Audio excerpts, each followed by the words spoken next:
दोस्तों, आज मैं आपको बताऊंगा परसेंटेज टॉपिक का एक बहुत ही फेमस टाइप का क्वेश्चन जो लगभग हर टाइप के एग्जाम्स में पूछा जाता है। आपने इस क्वेश्चन को बहुत सी ट्रिक्स के माध्यम से किया होगा, लेकिन दोस्तों एक बात बता दूं कि इस टाइप के क्वेश्चन में जैसे ही हल्का फुल्का थोड़ा चेंज आ जाता है तो हमारी ट्रिक फेल हो जाती है। तो सबसे बढ़िया तरीका यही है कि हम इसको एक कॉन्सेप्ट के माध्यम से करें, और वो कॉन्सेप्ट क्या रहेगा, और उस कॉन्सेप्ट के माध्यम से जितने भी टाइप के इसमें वेरिएशन हो सकते हैं उनको हम डील कर पाएंगे और आंसर उसका निकाल पाएंगे। तो देखते हैं किस प्रकार से अपन इसको कॉन्सेप्ट के माध्यम से करते हैं। तो सबसे पहले क्वेश्चन को देखते हैं। क्या बोला जा रहा है, एक परीक्षा में एक विद्यार्थी ए के 30% अंक आते हैं तो वह 20 अंकों से फेल हो जाता है। वहीं दूसरे विद्यार्थी बी के 50% अंक आते हैं तो वह न्यूनतम उत्तीर्णांक से 60 अंक अधिक प्राप्त करता है। A student got 30% of the maximum marks in an examination and failed by 20 marks. However, another student took the same examination, got 50% marks of the total marks and got 60 marks more than the cutoff marks. Then find A के अंक, B के अंक, maximum marks कितने थे, minimum passing marks कितने थे और minimum passing percentage. मतलब एक इक्वेशन में मैं आपको पांचों की पांचों चीजें निकाल के बता दूंगा कि कैसे करना है, ताकि आपको किसी भी प्रकार से कोई भी डाउट नहीं रहे। तो सबसे पहले हम देखते हैं क्या तरीका रहेगा इसको करने का। तो इसके सॉल्यूशन पे चलते हैं। देखो, इसको करने के लिए मैं आपको एक कॉन्सेप्ट बता रहा हूं कि हमारे पास ये एक कोई लाइन थी। ये जो लाइन थी ना, ये लाइन थी मिनिमम पासिंग लाइन। कहने का मतलब अगर वो स्टूडेंट यहां पे पहुंच जाता तो वो पास हो जाता, लेकिन एक्चुअल में तो वो यहां पे पहुंचा नहीं। तो देखते हैं क्या कहा था क्वेश्चन में। एक विद्यार्थी ए के 30% अंक आते हैं तो वह 20 अंकों से फेल हो जाता है। मतलब कि पासिंग लाइन तो ये थी, अब फेल हुआ है तो मतलब पासिंग लाइन से पीछे ही रहा होगा। तो ये रहा मेरा स्टूडेंट ए। ये स्टूडेंट ए जो कि फेल हो गया था, फेल हुआ था तो पासिंग लाइन से पीछे था। कितने अंकों से फेल हुआ था? लो सर, 20 अंकों से फेल हो गया था ए। अब बात करते हैं बी की। बी के 50% अंक आते हैं तो वह न्यूनतम उत्तीर्णांक मतलब मिनिमम पासिंग मार्क्स जो है उनसे 60 अंक अधिक प्राप्त करता है। अधिक मतलब ज्यादा लेके आया तो पास से आगे जाएगा। तो ये लो सर मेरा स्टूडेंट बी। इसने क्या किया, ये जो था ना, जितने पास होने के लिए चाहिए थे उससे 60 अंक ज्यादा लेके आ गया। ठीक है, अब देखो ए परसेंटेज कितने लेता है। ए सर परसेंटेज लेता है मेरे 30%। ठीक है, और बी परसेंटेज कितने लेता है सर? बी परसेंटेज लेता है 50%। बस इतना सा ही खेल था, यही कॉन्सेप्ट था। तो अब देखो मैंने क्या करना है, मैंने परसेंटेज को ना अंकों से रिलेट करना है। मतलब कि 1% जो था वो कितने अंकों के बराबर है। ये जैसे ही मेरे को पता चलेगा, पांचों के पांचों क्वेश्चंस इजी वे में हो जाएंगे। तो देखो यहां से 50 और 30 का डिफरेंस कितना हो जाएगा सर? ये हो जाएगा मेरा 20%। और यहां से लेकर यहां तक अंक कितने हैं? ये 20 और ये 60, तो टोटल कितने? 80 अंक। तो अब मैं ये कह सकता हूं कि ये जो 20% का गैप है ना, ये 80 अंकों के गैप के इक्वल ही तो है। मतलब कि ये जो 20% है ना मेरा, ये 80 अंक ही तो है। तो यहां से 1% कितना आ जाएगा? 80/20 मतलब कि 4 अंक।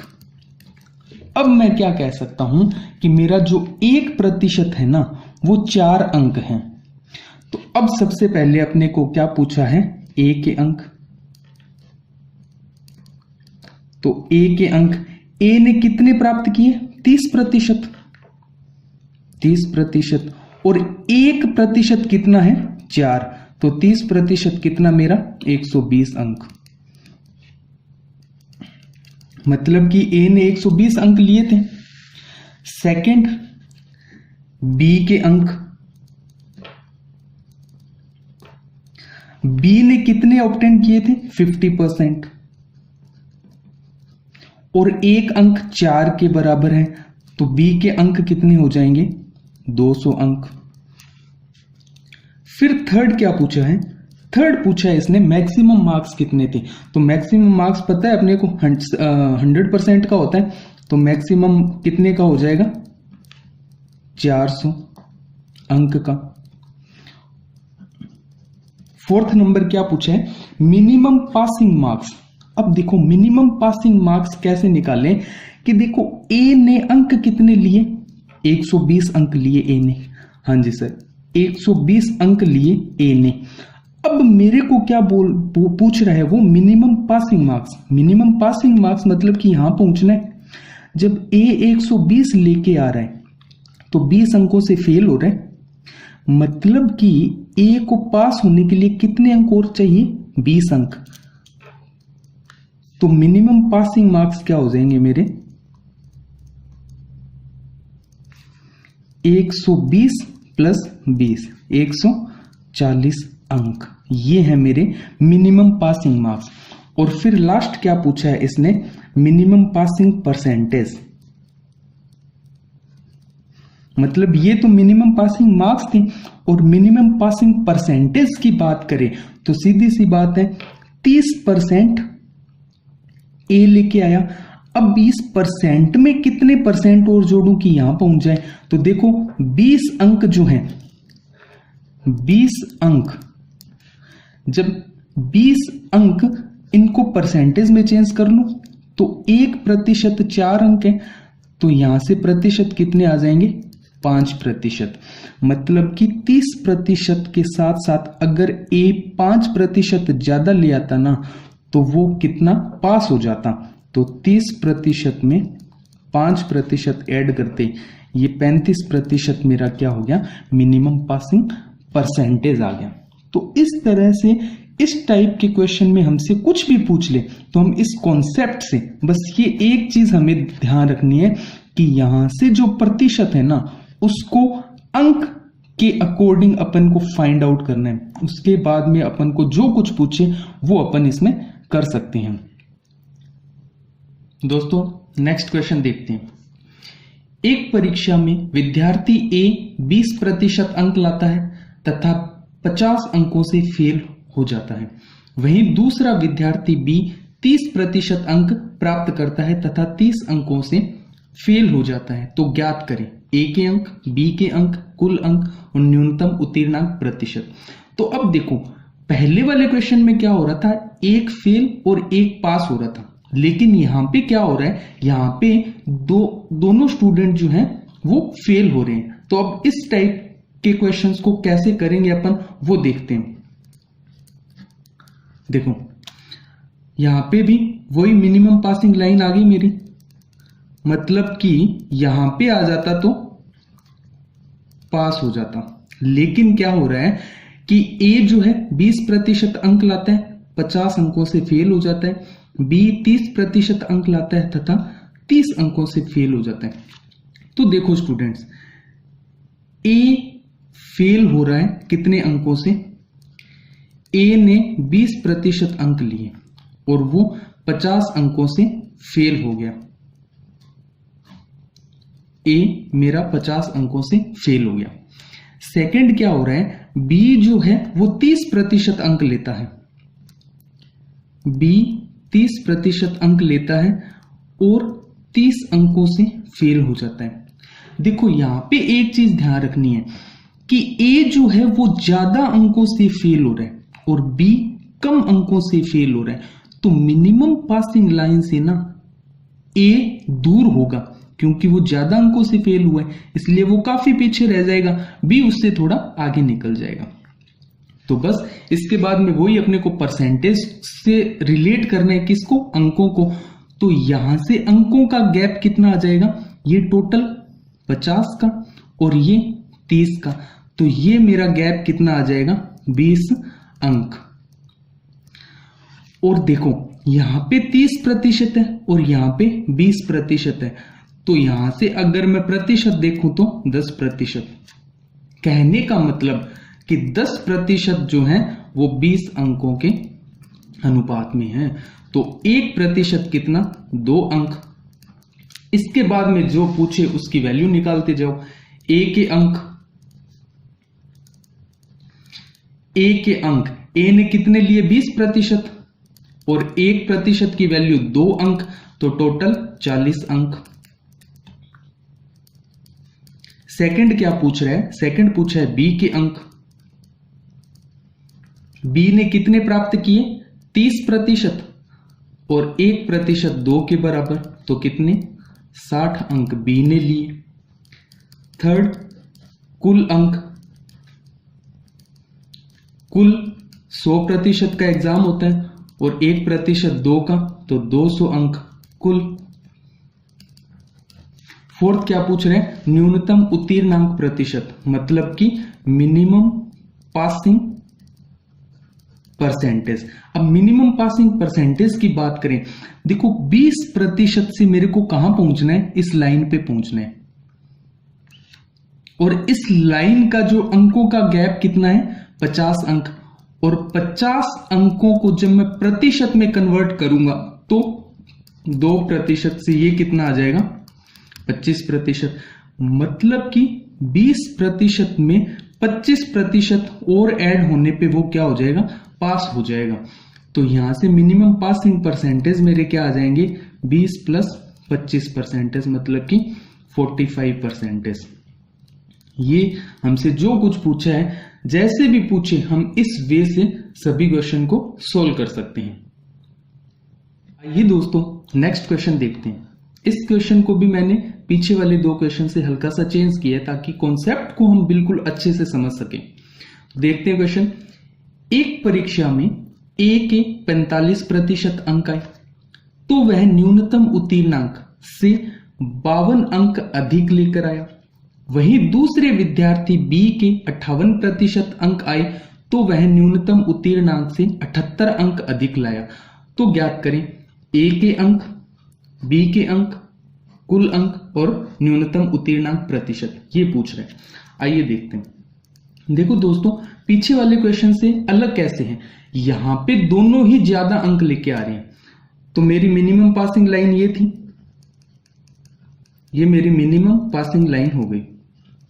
अब दोनों ही पास हो रहे हैं, मतलब कि इस मिनिमम से ज्यादा लेके आ रहे हैं, तो आगे की तरफ जाएंगे। अब हमें देखना है कि ज्यादा आगे कौन जा रहा है। तो ए के 45% है और बी के 58% है। तो कहने का मतलब कि ए पीछे रहेगा और बी आगे जाएगा मिनिमम पासिंग लाइन से। तो मिनिमम पासिंग लाइन से ए ने कितने लिए, 45%, और बी ने कितने लिए, बी ने लिए 58%। ए ने जब 45% लिए तो वो इस मिनिमम पासिंग से कितने ज्यादा लेके आया, 52 मार्क्स। और बी जब इस मिनिमम पासिंग से 58% लेके आता है तो उसके ज्यादा कितने हैं, 78। तो फिर हमें क्या करना है, हमें परसेंटेज को अंकों से रिलेट करना है। तो देखिए दोस्तों, यहां पे 58% और यहां पे 45%, तो यहां पे परसेंटेज का गैप कितने का हो जाएगा, परसेंटेज का 58 - 45, ये 13%।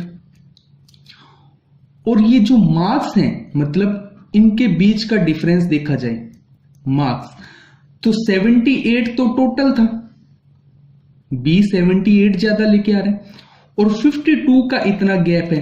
तो मैं इस गैप की वैल्यू निकालूं तो ये कितनी आ जाएगी, 78 - 52, 26। तो यहां से मेरा 13% 26 के रेशो में आ जाएगा, मतलब कि 13% जो है 26 है।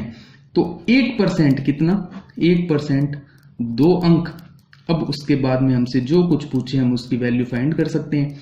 ए के अंक कितने, क्योंकि ए ने कितने परसेंटेज लिए, 45%, तो 45 × 2, 90 मार्क्स ए की। सेकंड पूछ रहा है बी के मार्क्स, तो बी के मार्क्स कितने आ जाएंगे, क्योंकि बी ने कितने दिए